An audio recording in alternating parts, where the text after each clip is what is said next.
नमस्कार मित्रांनो, history by Sachin गुळी हे युट्यूब चॅनल मध्ये तुम्हा सर्वांचं स्वागत आहे। आपण बघतोय गट ब आज 2 फेब्रुवारी 2025 मध्ये झालेल्या पूर्व परीक्षेच्या इतिहास या विषयाची अतिसंभाव्य उत्तरे। सगळ्यांना पेपर चांगला गेला असेल, काहींना पेपर अवघड गेला असेल, ज्यांनी अभ्यास केलेला नाही। अपेक्षा करतो की तुम्हा सगळ्यांनाच पेपर सोपा गेला असेल। इतिहास या विषयाचे प्रश्न 10 आले होते आणि हा 10 प्रश्न असं झालं होतं की आपण अतिसंभाव्य सिरीज सुरू केली होती। ह्या अतिसंभाव्य सिरीज आणि मी दिलेल्या शेवटच्या 35 पानांच्या नोट्स याच्यामधूनच काही प्रश्न म्हणजे साधारणतः एक 2-3 प्रश्न जर सोडले तर बाकीचे सगळेचे सगळे प्रश्न ऍज इट इज आपल्या नोट्स मधूनच आलेले आहेत की काय, आणि अतिसंभाव्य सिरीज मध्ये जे तुम्हाला सांगितलं होतं तर त्यातूनच आलेले आहेत की काय असं मला फील होतं आणि असं तुम्हाला सुद्धा अनेक लोकांना फील झालेलं आहे ज्यांनी शेवटच्या कालावधीमध्ये नोट्स आणि अतिसंभाव्य त्याचे 6 व्हिडिओ माझे बघितलेले आहेत आणि परीक्षेला जाता जाता हा व्हिडिओ जो बघितलेला आहे तो त्याचा सुद्धा 100% तुम्हाला फायदा झालाय असे बरेच मला रिप्लाय आलेले आहेत। तर स्वागत आहे तुम्हा सर्वांचं आपल्या युट्यूबच्या चॅनल मध्ये। अतिसंभाव्य या सिरीजचा फायदा झालेला आहे, त्याचबरोबर नोट्सचा फायदा झालेला आहे आणि म्हणून सगळ्यांना पेपर सोपा गेलेला असणार आहे अशी मी अपेक्षा करतो। 1 नंबरचा प्रश्न आहे 26 जुलै 1 नंबरचा प्रश्न 26 जुलै 1876 रोजी सुरेंद्रनाथ बॅनर्जी यांनी स्थापन केलेला इंडियन असोसिएशनचे पहिले सचिव काय। ऍक्च्युअली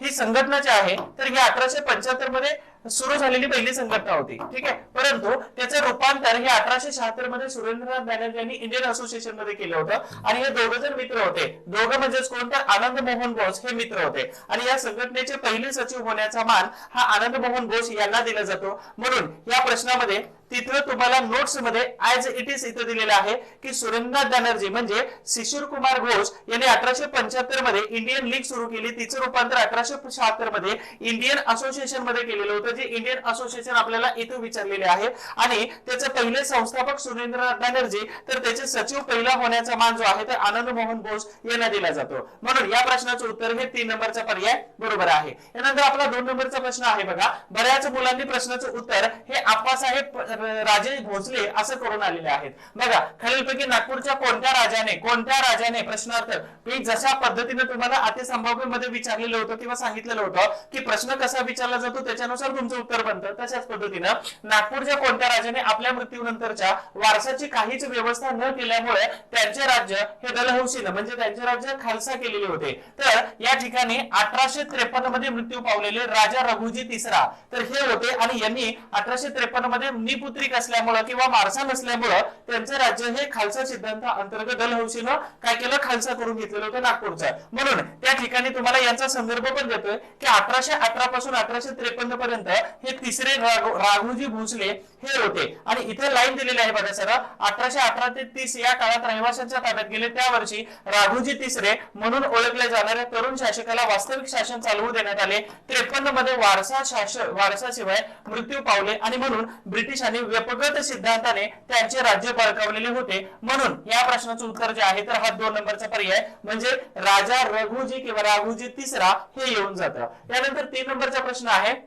खालीलपैकी आपल्या म्हणजे मी तुम्हाला शॉर्टकट नोट्स दिले होते यातूनच काही प्रश्न पडलेत का, तर त्याचे उत्तर तुम्हाला इथे पुराव्यासही दिलेलं आहे। बघा इथं खालीलपैकी योग्य विधानांच्या पर्यायाची निवड करा। भारतात पहिली सुती गिरणी ही मुंबईमध्ये सुरू झाली, अगदी बरोबर आहे। 1854 मध्ये कोणी सुरू केलेली होती तर भारतात पहिली तागाची गिरणी रिसरा या ठिकाणी सुरू केली। तर रिसरा हे ठिकाण कलकत्त्याच्या जवळ आहे। या जर नोट्स तुम्ही वाचले असतील तर बघा इथं दिलेलं आहे की 7 जुलै 1854 पहिली भारतीय मालकीची गिरणी ही नानाबाई कावजी दावर यांनी कुर्ला ताडदेव या ठिकाणी सुरू केली होती। तिचं नाव होतं Bombay spinning and viewing mill, ठीक आहे। त्याच्यामध्ये 50 सहकारी होते आणि 5 लाख रुपयाचं भांडवल होतं। त्याच्यानंतर खाली लिहिलेलं आहे की या गिरणीमध्ये ब्रिटनसाठी सुती कपडे बनवले जात होते। दुसरं लिहिलेलं आहे की महत्वाचं रिसरा कलकत्त्याच्या जवळ रिसरा या ठिकाणी भारतातली पहिली कापड गिरणी सुरू झालेली आहे। आणि त्याच्यानंतर कावजी दावर तर हे तिन्ही ऑप्शन मध्ये दिलेलं आहे। पहिली सुती गिरणी कावजी नानाबाई दावर यांनी सुरू केली, म्हणजेच यातले तिन्ही ऑप्शन बरोबर आहेत। म्हणून या प्रश्नाचं उत्तर हा एबीसी म्हणजे 3 नंबरचा 4 नंबरचा पर्याय बरोबर येऊन जातो। त्यानंतर पुढील प्रश्न आहे 4 नंबरचा, कोल्हापूर येथील 27व्या पलटणीतील हिंदी शिपायांनी खालीलपैकी कोणाच्या नेतृत्वामध्ये, कोणाच्या म्हणजे व्यक्ती नेतृत्वामध्ये 31 जुलै 1857 मध्ये बंद केलेले होते। तर कोल्हापूर म्हटलं की आपल्याला बाकीचे नानासाहेब पेशवे हे उत्तर भारतात जातात, रंगो बापूजी गुप्ते साताऱ्याला जातात आणि भीमा नाईक हे भिल्ल यांच्यामध्ये जातात। राहतात, एकच राहतात, रामजी सिरसाट. रामजी सिरसाट यांनी इथं या असणाऱ्या 27व्या पलटणीचं नेतृत्व केलं. म्हणजेच या ठिकाणचा 4 नंबरचा पर्याय बरोबर आहे. आणि जर तुम्ही नोट्स व्यवस्थित वाचले असतील तर तिथे ऍज इट इज इथं दिलेलं आहे, 31 तारखेसही दिलेलं आहे. 31 जुलै 1857 27व्या पलटणीमधील रामजी सिरसाट यांच्या नेतृत्वामध्ये हिंदी शिपायांनी उठाव केला आणि त्याच्यानंतर 21व्या 28व्या पलटणीमध्ये सुद्धा उठाव झाला. ही डिटेल्स मध्ये नोट्स मध्ये दिलेलं होतं. यानंतर पुढील प्रश्न आहे बघा, झाशीची राणी म्हणजे सर्व बंडखोरांमधील एकमेव पुरुष होती, हे विधान खालीलपैकी कोणी केलेलं होतं? तर हे विधान झाशीचा बिमोड करणारे हिमरोज जे होते तर यांनी हे बिमोड केलं होतं, विधान केलं होतं जेव्हा राणीचा मृत्यू झाला होता किंवा त्या शहीद झालेल्या होत्या. तर या प्रश्नाचं उत्तर आपण 1857च्या उठाव नोट्स मध्ये झाशी या ठिकाणी जे दिलेलं आहे तर या ठिकाणी 1858 रोजी ह्यूने झाशीवरती आक्रमण केलं आणि त्याच्यानंतर पूर्ण पराभव झाल्यानंतर हे विधान अशा पद्धतीने केलेलं दिसून येतं. 6 नंबरचा प्रश्न आहे, 27 जुलै 1889 रोजी लंडन या ठिकाणी राष्ट्रीय काँग्रेसच्या ब्रिटिश इंडिया कमिटीच्या स्थापनेमध्ये खालीलपैकी कोणत्या व्यक्ती संबंधित होत्या? मी तुम्हाला ऑलरेडी सांगितली होती आपली चतुसूत्री आणि ह्या चतुसूत्रीमध्ये तुम्हाला सांगितलं होतं व्यक्ती, तुम्हाला सांगितलं होतं वर्ष, तुम्हाला सांगितलं होतं ठिकाण, ठीक आहे, आणि तुम्हाला सांगितली होती एखादी संस्था. बघा यावरतीच प्रश्न आलेले आहेत 100%, याच्या बाहेर एकही प्रश्न केलेला नाही. म्हणजेच इथं विचारलेला आहे काय की व्यक्ती म्हणजे हा व्यक्ती सगळ्या विचारलेल्या आहेत. बघा यामधले फिलिप स्प्रँट आणि ब्रॅडले ह्याचा संबंध नाही, हे एका कटाशी संबंधित होते, मिरज कट, ठीक आहे. पण त्याच्या व्यतिरिक्त इथं डिग्बी होते सचिव, त्याचबरोबर दादाभाई नौरोजी होते, योमीचंद्र बॅनर्जी होते, वेडरबर्न अध्यक्ष झाले होते, हे होते. म्हणजेच काय आपल्याला येतं ॲलन ह्यूम पण इथं समाविष्ट होते. कारण का तर इंडियन नॅशनल काँग्रेस स्थापन होण्याच्या अगोदर हे ॲलन ह्यूम लंडन मध्ये होते, त्याच्यापूर्वी भारतात होते आयसीएस अधिकारी. म्हणून 1 नंबरचा ऑप्शन कट झाला. राहिले ब क ड, म्हणजेच इथं ब क ड हा 4 नंबरचा पर्याय बरोबर येऊन गेलेला आहे. काही लोकांचे, काही मुलांचे, मुलींचे प्रश्न जर आपल्या सिलेमिस्टिक मुळे चुकले असतील किंवा अति काही उत्साहामुळे चुकले असतील तर वाईट वाटून घेऊ नका, बाकीच्या ठिकाणी आपले मार्क कव्हर होणारे आहेत, ठीक आहे. यानंतर बघा पुढील प्रश्न आहे 1909 अतिसंभाव्य सिरीज भाग 1 मध्ये 2 नंबरचा प्रश्न आपण घेतलेला होता.